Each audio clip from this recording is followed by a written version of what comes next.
Mr. Hudson is here. Mr. Charlie. Who is Mr. Charlie? A second later, Orville rushed in, trembling, and kicked Blake straight to the ground. You're an idiot!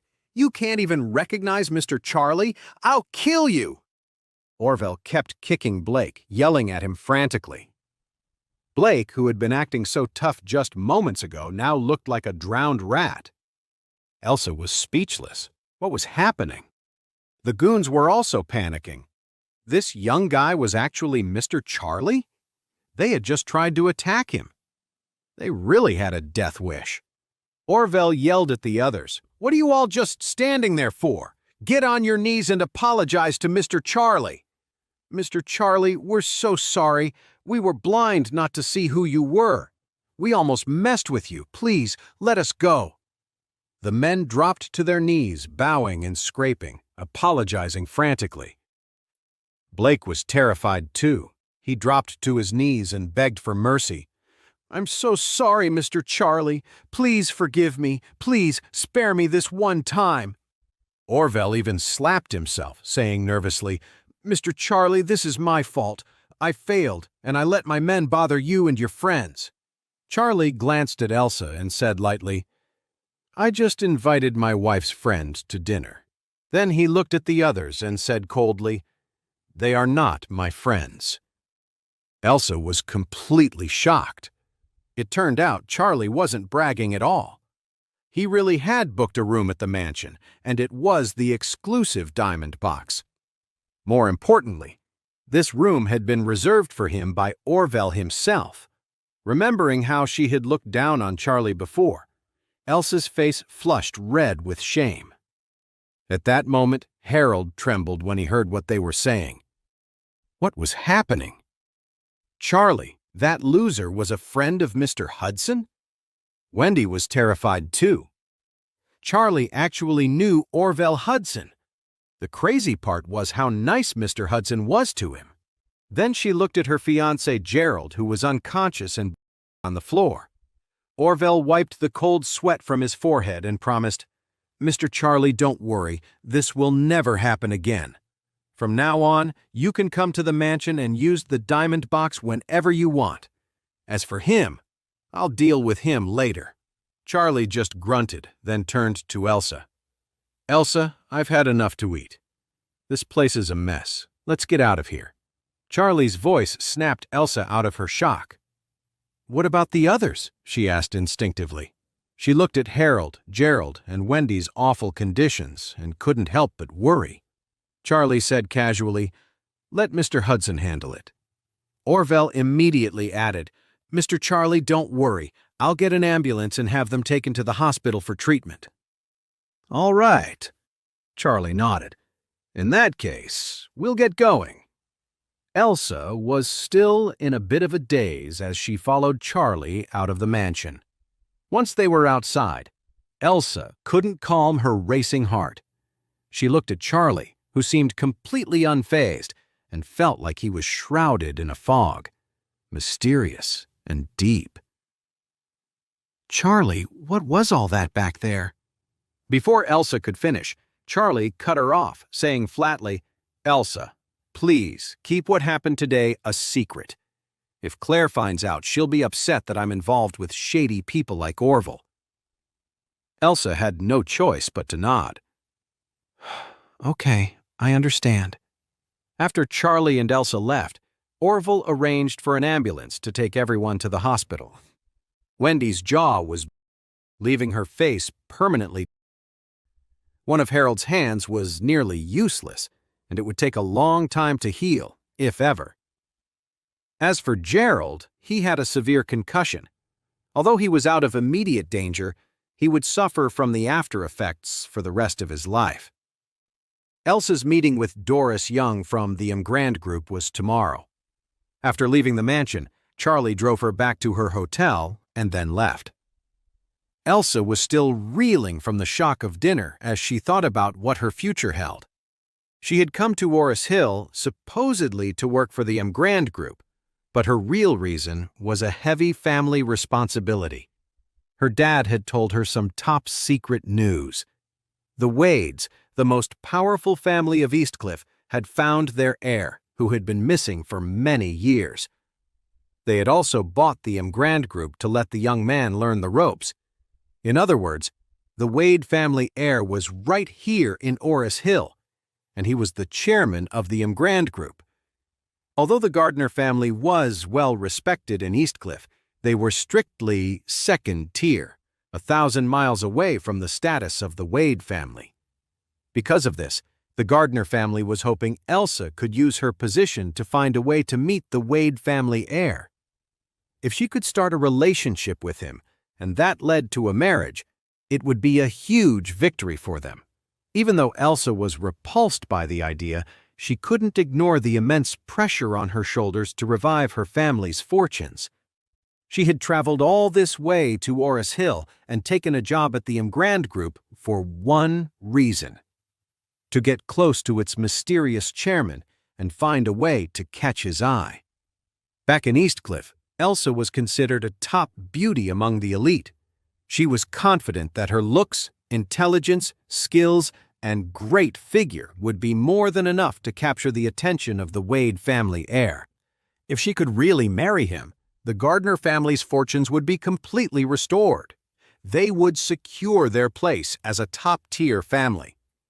Just thinking about it filled her with anticipation for starting her new job tomorrow. At the same time, she was filled with curiosity about the mysterious man from the Wade family. She couldn't help but wonder, how old was this Wade family heir? What did he look like? Was he charming, tall, and handsome? She couldn't resist pulling out her phone and opening her video app. She clicked on a video in her favorites that had tens of millions of views. It was the viral video of Charlie confronting the sales director at Rare Earth with a mountain of cash. She'd watched this video over and over, analyzing it. She knew it was filmed in Oris Hill, right around the time the news broke about the Wade heir being found.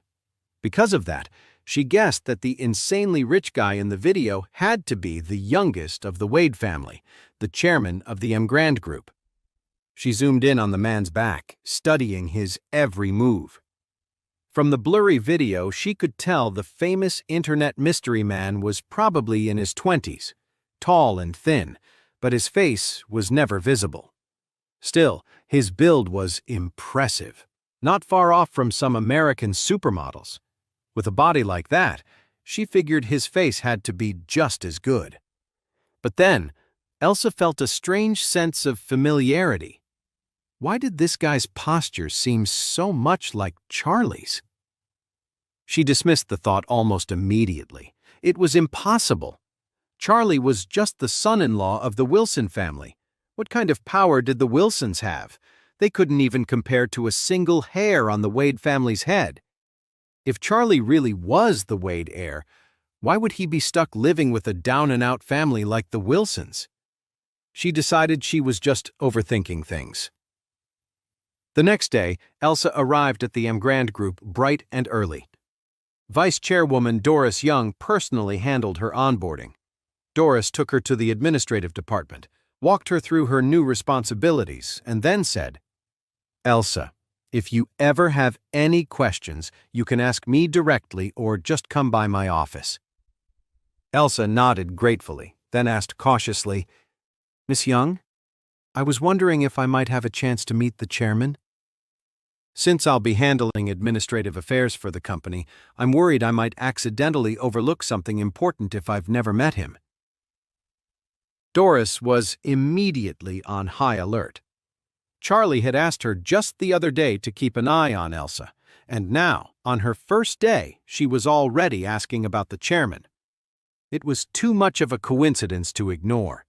She had no idea what this beautiful girl who had come all this way to work for the Grand Group was really after.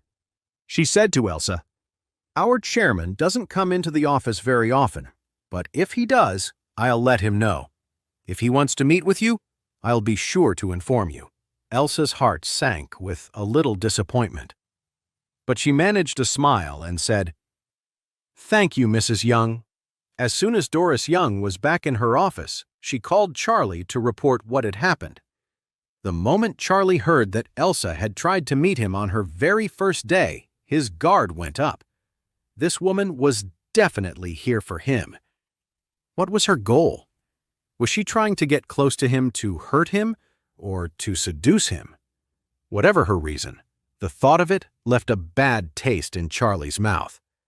So he decided right then to keep his distance from Elsa, and more importantly, to make sure she never found out who he really was. That night, to celebrate Elsa's new job, Claire made a reservation at a fancy hotel to treat her to dinner. As Claire's husband, Charlie was expected to go with her. This made Charlie's mood sink. Just when he had decided to keep his distance from Elsa, he was now going to have dinner with her that very night. But, as annoyed as he was, he still got ready to go to the hotel with Claire. However, when they arrived, Charlie's jaw dropped. He realized Claire had chosen the Sky Garden at the Aurelius Grand. The Sky Garden ballroom is typically reserved for high-profile guests, so they never offer private room service. But Charlie had managed to book the entire place for their wedding anniversary, something the Aurelius Grand had never done before, and their anniversary was just 3 days away. A massive, eye-catching sign stood at the entrance of the Aurelius Grand. The Sky Garden will be privately booked in 3 days. We apologize for any inconvenience, but it will be unavailable to all other guests at that time. Everyone who saw the notice was in shock. Someone had actually booked the entire Sky Garden at the Aurelius Grand? They never did private bookings. It was said that the children of several powerful politicians in the city had wanted to have their wedding receptions there, but they were all turned down flat. Who on earth had enough clout to book the entire Sky Garden? Claire saw the sign and gasped in surprise.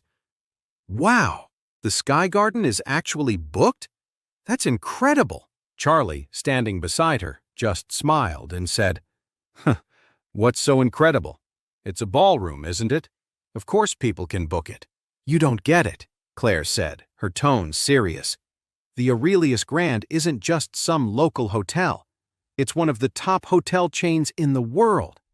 Their Sky Garden is their signature feature, and it's meant exclusively for high-end guests. If one big shot books the whole place, then all the other wealthy guests can't use it. That's why they never offer it for private events." With that, Claire couldn't help but sigh.